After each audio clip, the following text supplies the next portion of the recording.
पूरी जिंदगी में आपने शायद ऐसी घटना ना सुनी हो, क्योंकि इसको सुनकर अंदर से मेरी रूह कांप गई। मुझे यकीन नहीं हुआ कि भला ऐसा कैसे हो सकता है, क्योंकि एक महज 12 साल की बच्ची के साथ उसका पिता, उसका दादा, उसका चाचा, वो भी सगे, तीनों मिलकर उसके साथ रेप करते थे। कभी पिता अपनी बेटी को खेतों में ले जाता, वहां उसके साथ रेप होता, तो दादा उसको कमरे के अंदर ले जाता और चाचा उसके हाथ पैर बांध कर रस्सी से फिर रेप करता। ये रेप का सिलसिला 1 साल से चल रहा था।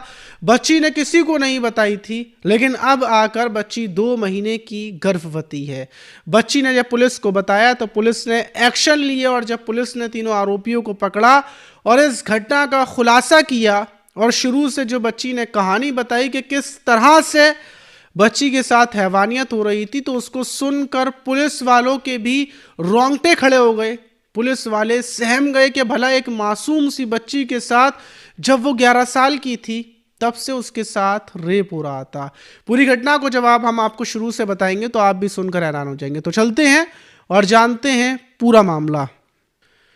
तो दोस्तों, मेरा नाम माज है। उम्मीद है कि आप सब अच्छे होंगे, सुरक्षित होंगे। और जो आज की घटना है वो उत्तर प्रदेश की है। उत्तर प्रदेश का जिला है औरैया जिला, और उसी जिले के अंदर एक थाना पड़ता है, बिधूना थाना।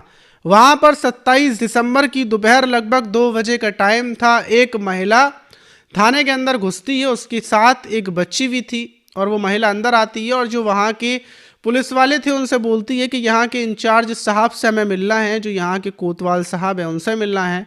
जो सिपाही थे वो फौरन कोतवाल साहब के पास लेकर पहुँचते हैं, और जो महिला उस बच्ची को लाई थी कोतवाल साहब के सामने पहुंचकर, जैसे ही कोतवाल साहब पूछते हैं कि क्या हुआ, बताइए कैसे आना हुआ, क्या दिक्कत है, तो वो बोलती है कि ये जो बच्ची मेरे साथ है, ये बच्ची 2 महीने की गर्भवती है और मैं इसकी मौसी हूँ, और इसको गर्भवती करने वाला कोई और नहीं बल्कि इसका पिता है, इसका सगा दादा है और सगा चाचा है।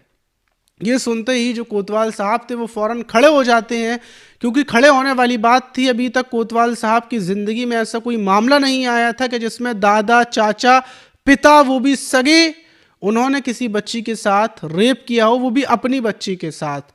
फौरन वो खड़े होते हैं और जो बच्ची थी उससे एक एप्लीकेशन ली जाती है। बच्ची यही बोलती है कि मेरे चाचा ने रेप किया है, दादा ने किया है।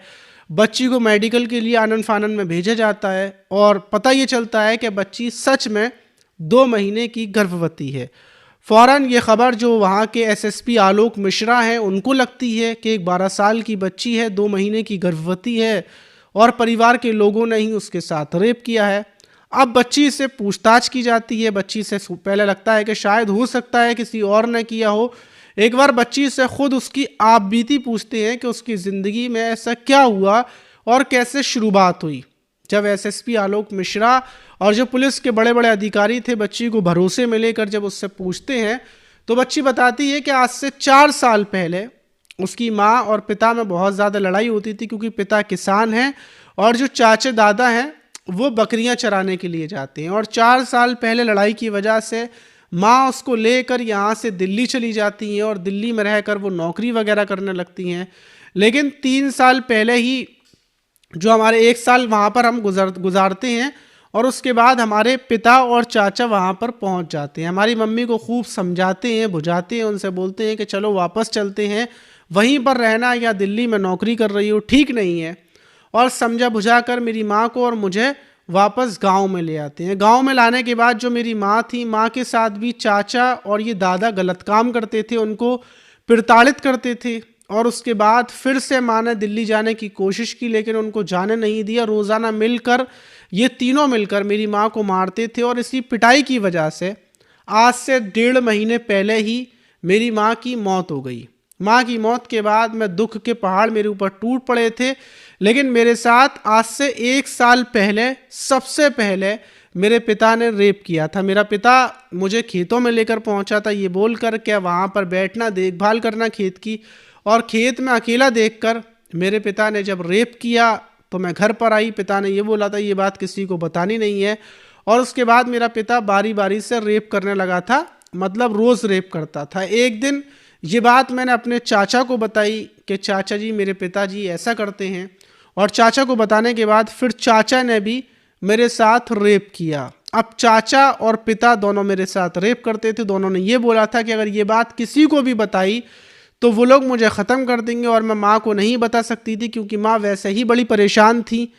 तो इसलिए ये बात मैं अपने दादा को बताती हूँ, दादाजी को बताती हूँ। तो दादाजी सुनने के बाद मुझे कमरे में ले जाते हैं, और फिर कमरे में ले जाकर वो भी मेरे साथ रेप करते हैं। अब जब पिता का मन होता था तो वो खेतों पर ले जाते थे, और दादा का मन होता था तो वो कमरे में, और चाचा का मन होता था तो वो भी कमरे में ले जाते थे। कभी कभी मेरे पिता मेरे हाथ पैर रस्सी से बांधकर फिर मेरे साथ रेप करते थे, और मुझे मारते भी थे।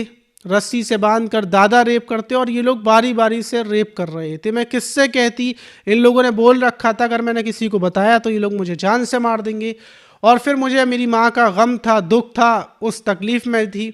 लेकिन कुछ दिन पहले मुझे पता चलता है जब उल्टियाँ हद से ज़्यादा होती हैं और दिक्कत होती है पेट में, तो मुझे एहसास होता है कि मेरे पेट में मतलब मैं प्रेग्नेंट हो चुकी हूँ। और ये बात अपने मैं दादा को बताती हूँ, फिर पिता को और चाचा तीनों को बताती हूँ। तीनों को पता था कि तीनों ही मिलकर मेरे साथ रेप करते हैं, क्योंकि कई बार इन लोगों ने मिलकर एक साथ रस्सी से बांध कर डाल दिया था। कभी पिता ने रेप किया, कभी चाचा ने, कभी दादा ने।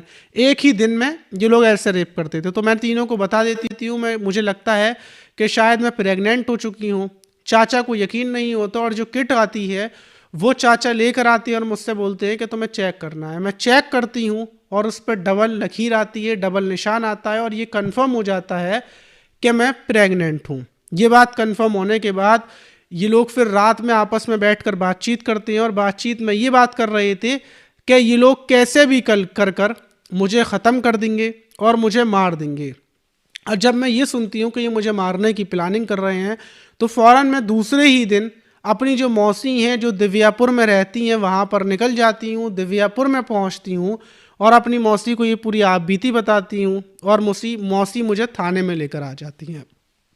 पुलिस ये सुनते ही फ़ौरन निकलती है और जो चाचा, पिता और दादा तीनों को गिरफ्तार कर लेती है, जिसमें दादा की उम्र लगभग 60 साल है, चाचा की उम्र 35 साल है, और जो पिता है उसकी उम्र 40 साल है। इन तीनों को पुलिस ने उठा लिया है। उठाने के बाद इनके ऊपर तमाम धाराओं में केस दर्ज किए गए हैं, और इस घटना के बाद पूरे गांव के लोग गुस्से में हैं। गांव के लोग चाहते थे कि पिता, दादा, चाचा तीनों को जान से ख़त्म कर दिया जाए।